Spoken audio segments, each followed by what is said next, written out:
Hello बच्चों, स्वागत है आप सबका। पिछले लेक्चर्स में हमने देखा था कि वृद्धि और विकास क्या होता है, उनमें क्या अंतर होता है, वृद्धि और विकास के सिद्धांत क्या है और वृद्धि और विकास को प्रभावित करने वाले तत्व या कारक कौन कौन से हैं। आज हम करेंगे शेषवावस्था में वृद्धि और विकास। अगर आप लोगों ने पीछे की जो है चैप्टर्स की वीडियो नहीं देखी है किसी बच्चे ने, तो इस वीडियो के डिस्क्रिप्शन बॉक्स में पीछे की जो भी वीडियो है उसके लिंक दिए हुए हैं, वहाँ से आप देख सकते हैं। आज हम स्टार्ट करेंगे शेषावस्था में वृद्धि और विकास। तो इसमें हम करेंगे शारीरिक विकास जो है क्या होता है, शेषावस्था में किस तरह से होता है। तो शेषावस्था में विकास के पक्ष कौन कौन से हैं, मतलब पहला है शारीरिक विकास, दूसरा होता है क्रियात्मक विकास, तीसरा होता है सामाजिक विकास, चौथा है संवेगात्मक विकास, पांचवा है ज्ञानात्मक विकास और छठा है भाषात्मक विकास। तो इनमें से हम आज का जो पहला है शारीरिक विकास, इसको डिटेल में पढ़ेंगे कि बच्चे का शारीरिक विकास किस तरह से होता है। तो शारीरिक विकास क्या होता है कि शरीर के विभिन्न अंगों जैसे हड्डियां हैं, मांसपेशियां हैं, इनके बढ़ने को क्या कहा जाता है, शारीरिक विकास कहा जाता है। हालांकि जो है शारीरिक विकास नियमित गति से नहीं होता, कभी जो है तेज़ गति से होता है और कभी जो है धीमी गति से होता है। जन्म से जो है 3-4 साल तक बच्चे का जो विकास होता है, वृद्धि होती है, वो बहुत तेज़ गति से होती है, उसके बाद धीमी हो जाती है और फिर किशोरावस्था में जैसे आता है तो वो फिर तेज़ हो जाती है। तो इस तरह से विकास की जो गति है वो कभी धीमी और कभी तेज़ चलती रहती है। नेक्स्ट है शारीरिक विकास के तत्व कौन कौन से हैं। तो इसमें आते हैं कि पहला है शारीरिक भार, दूसरा शारीरिक लंबाई, तीसरा शारीरिक अनुपात, फिर हड्डियाँ, दांत, स्नायु संस्थान, ज्ञानेंद्रिय अंगों का विकास, आंतरिक अंगों का विकास। तो ये सारे जो हैं शारीरिक विकास के अंदर आते हैं। इनको हम 1 बाय 1 करके देखते हैं कि क्या शारीरिक भार किस तरह से बढ़ता है बच्चे का, या शारीरिक लंबाई किस तरह से होती है। तो चलिए इनको एक एक करके डिटेल में पढ़ते हैं। सबसे पहला है शारीरिक भार। शारीरिक भार मतलब जन्म के समय, इस टेबल से हमें पता चल रहा है कि जन्म के समय जब बच्चे का औसतन भार कितना होता है, 2.5 से 3 किलोग्राम होता है। 1 वर्ष का जब बच्चा हो जाता है तो उसका 9 से 10 किलोग्राम भार हो जाता है। जन्म के जो पहले 5 महीने होते हैं उसमें भार काफ़ी तेज़ गति से बढ़ता है, उसके बाद थोड़ा धीमा हो जाता है। 2 वर्षों में 11 से 12.5 किलोग्राम भार हो जाता है और तीसरे साल के अंत तक 12 से 14 किलोग्राम बच्चे का भार हो जाता है। जन्म के समय जो है उसके बाद क्या थोड़ी इसकी जो गति धीमी पड़ जाती है। जन्म के समय मस्तिष्क का भार प्रौढ़ अवस्था के भार का 1/4 होता है और 2 वर्ष का होने तक यह 3/4 हो जाता है। नेक्स्ट है शारीरिक लंबाई बच्चे की। तो जन्म के समय जो है शिशु की सामान्य जो लंबाई है 50 सेंटीमीटर या 45 से 50 के बीच में रहती है। 4 महीने के बाद जो है 57 से 60 सेंटीमीटर हो जाती है। 8 महीने के बाद 65 से 70 सेंटीमीटर। 12 महीने का जब बच्चा होता है तो 72 से 75 सेंटीमीटर लंबाई हो जाती है। 24 महीना मतलब 1 साल का जब बच्चा होता है तो 83 से 85 सेंटीमीटर उसकी लंबाई हो जाती है। और 36 महीने मतलब 3 साल का जब बच्चा होता है तो 92 से 95 सेंटीमीटर बच्चे की लंबाई हो जाती है। प्राय देखने में आता है कि लड़के जो होते हैं लड़कियों से लंबे होते हैं तथा उनकी ऊंचाई जो है उनके माता पिता की आनुवंशिकता पर निर्भर करती है, मतलब हेरिडिटरी फैक्टर भी है एक। नेक्स्ट हम देखते हैं शारीरिक अनुपात। शारीरिक अनुपात में जैसे सिर का अनुपात है, चेहरा है, धड़ है, हाथ और पैर, हड्डियाँ, मांसपेशियाँ तथा वसा और दांत। तो इन सबको एक एक करके देखते हैं। सबसे पहले आता है सिर। तो नया जन्मा जो शिशु होता है वो प्रौढ़ व्यक्ति की तरह नहीं होता, उसका शारीरिक अनुपात जो है वयस्क व्यक्ति से अलग होता है। शिशु का जो सिर है पूरे शरीर की लंबाई का जो है 1/4 हिस्सा होता है। जैसे इस पिक्चर में आप देख रहे होंगे तो जो यहाँ सिर बहुत बड़ा है जैसे इसमें, और बाकी का हिस्सा छोटा है। लेकिन जैसे जैसे बड़ा होता है तो सिर का आकार जो है बाकी शरीर की लंबाई के हिसाब से इतना बड़ा नहीं होता। तो शिशु का सिर जो है जब छोटा होता है तो पूरे शरीर की लंबाई का 1/4 हिस्सा होता है, जबकि वयस्क व्यक्ति का सिर जो है पूरे शरीर की लंबाई का 1/10 भाग होता है। आयु बढ़ने के साथ साथ सिर की अपेक्षा जो है सिर नहीं बढ़ता इतना, बाकी शरीर की लंबाई बढ़ती रहती है। नेक्स्ट है चेहरा बच्चे का, कि मनुष्य के शरीर का विकास ऊपर से नीचे की तरफ होता है। ऊपर से नीचे मतलब सिर से पैरों की तरफ होता है। इसको क्या कहा जाता है? सिफेलोकोडल विकास कहा जाता है। जन्म के समय शिशु का सिर बड़ा होता है लेकिन चेहरा छोटा लगता है, क्योंकि बच्चे के दांत नहीं होते और परंतु बाद में जो है अनुपात में हो जाता है जैसे जैसे वो बड़ा होता है। तो नेक्स्ट है धड़। जन्म के समय शिशु की गर्दन मतलब दिखाई नहीं देती। बच्चे का धड़ जो है 6 वर्ष तक जन्म की तुलना में 2 गुना अधिक हो जाता है और शिशु की छाती गोल होती है। नेक्स्ट है हाथ और पैर। शुरू में नए जन्मे शिशु के हाथ और पैर छोटे होते हैं। हाथ पैरों की तुलना में बड़े होते हैं। जब बच्चा छोटा होता है तो उसके हाथ लंबे दिखते हैं। हाथ और पैर मतलब बराबर से दिखते हैं, बड़े लंबे दिखते हैं हाथ। उसके हाथों की लंबाई जो है 2 वर्ष तक 60 से 70% तक बढ़ जाती है।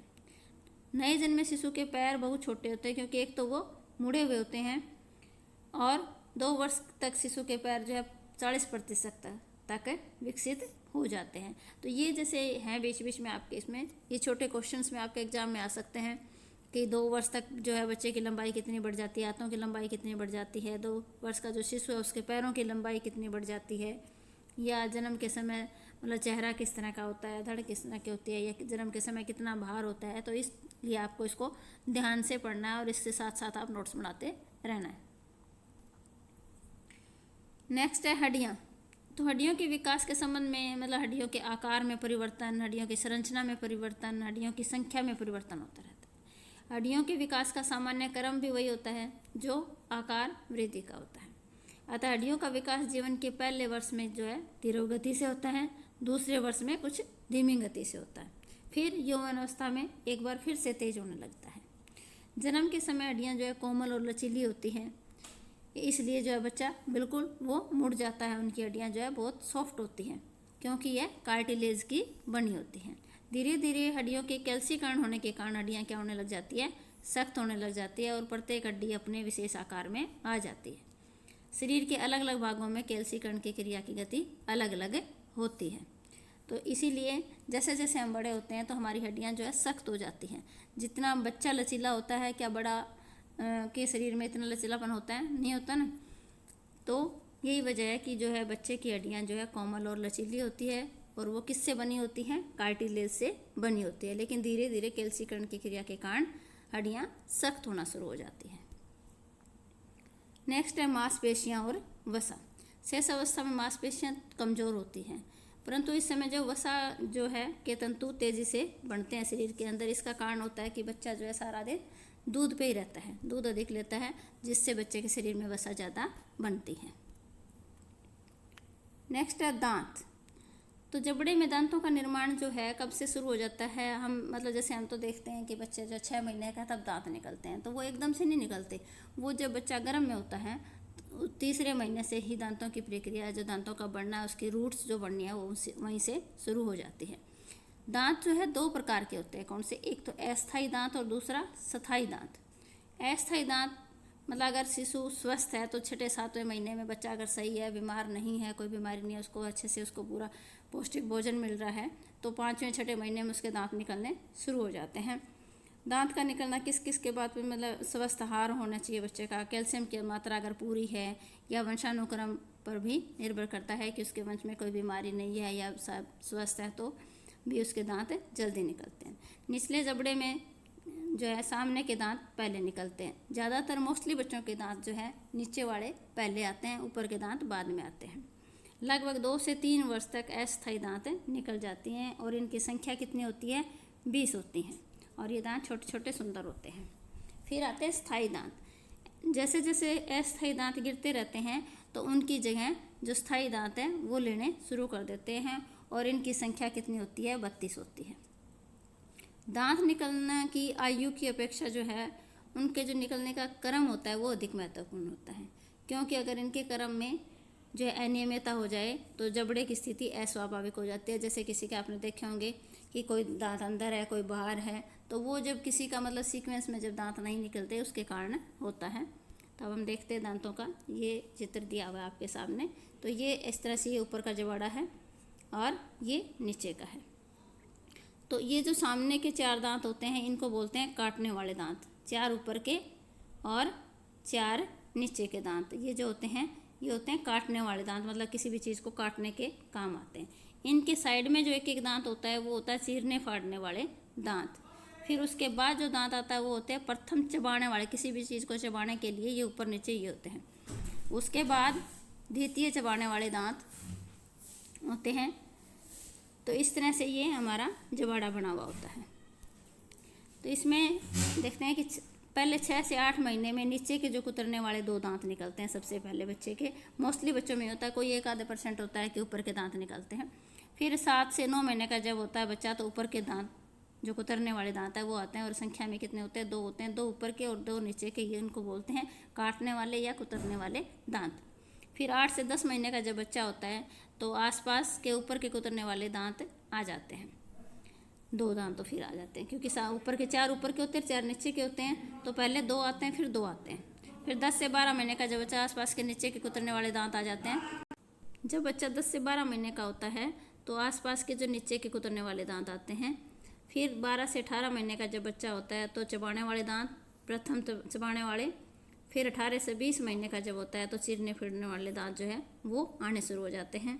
फिर जब बच्चा 2 साल तक होता है तो चबाने वाले दूसरे जो दांत है वो आने शुरू हो जाते हैं। नेक्स्ट है स्नायु संस्थान। जन्म के समय शिशु के मस्तिष्क का भार जो है पूरे शरीर के कुल भार का 8वां हिस्सा होता है, जिससे उसके ऊपर का भाग अधिक भारी दिखाई देता है। मस्तिष्क के सेरिबलम का भार जो शरीर के संतुलन तथा शरीर की स्थिति को नियंत्रित करता है, प्रथम वर्ष में कितना हो जाता है? 3 गुना हो जाता है। जन्म के समय उपस्थित अविकसित कोशिकाएं भी विकसित होती जाती है। नेक्स्ट है ज्ञानेंद्रिय अंगों का विकास। जैसे जैसे शिशु का शारीरिक विकास होता है उसकी ज्ञानेंद्रियों का विकास भी होता है। नया जन्मा शिशु इन्हीं ज्ञानेंद्रियों के द्वारा अपने आसपास की जानकारी प्राप्त करता है। जैसे वो देखता है या महसूस करता है किसी चीज़ को, सामने कोई चीज़ होती है तो वह उसको छू कर देखता है या सूंघ कर या देख कर जानने की कोशिश करता है कि क्या है। वह विभिन्न आवाज़ों को सुनता है और उसके प्रति जो है प्रतिक्रिया भी करता है। रंगीन वस्तुओं को देखकर ज़्यादा उत्तेजित होता है। नेक्स्ट है आंतरिक अंगों का विकास। जन्म के पश्चात विभिन्न शारीरिक संस्थानों में परिवर्तन होते हैं। गर्भावस्था में शिशु जो है सांस नहीं लेता है, परंतु जन्म लेते ही वह सांस लेना प्रारंभ कर देता है, जो कि उसका सबसे पहला शारीरिक कार्य होता है। जन्म से पूर्व गर्भ में शिशु के हृदय की धड़कन जो है पहले कमज़ोर होती है, परंतु जन्म के बाद जैसे जैसे हृदय का आकार बढ़ता है, वृद्धि होती है, उसके साथ साथ उसकी धड़कन भी जो है स्थायी हो जाती है और रक्तचाप यानी कि ब्लड प्रेशर भी बढ़ जाता है। आयु में वृद्धि के साथ साथ पाचन संस्थान भी परिपक्व हो जाते हैं। तो आज हमने पढ़ा कि शैशवावस्था में बच्चे का शारीरिक विकास किस तरह से होता है। कल हम करेंगे क्रियात्मक विकास के विषय में। तो आप सभी बच्चे इस वीडियो को ध्यान से देखना, और देखने के बाद जो कमेंट सेक्शन है उसमें अपना नाम, father name, school name, roll number लिखना, ताकि पता चले कि किस बच्चे ने वीडियो देखी है। तो मिलते हैं कल, और कल क्या पढ़ेंगे हम?